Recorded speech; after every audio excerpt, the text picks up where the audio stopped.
Mine kaunti ma Busia dwaro ni jokenya obed kod horuok ewi mbaka mathicho ko jalup jatend piny Rigathi Gachagua ni mare nwacha manyalo pogo oganda. Ka giloso boma ma Busia kotelne kod Zilpa Bet gikoni gin kod yie ni chik ema chiwo ratiro kendo kanye ma jokenya ogede ni adiera biro yudore.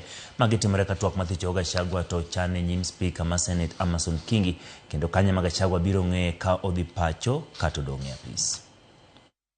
Ni kwa nini watu wanastuka sana ati kuna mambo ya impeachment imefuatwa namna gani? Hiyo ni code of conduct. Kuna watu wamefutwa kazi KEMSA, kuna watu wamefutwa kazi katika fields nyanja ama fields mbalimbali kufatana na mambo ya corruption. Hawakusema awe impeached kwa sababu kuna yeyote ambaye anamchukia.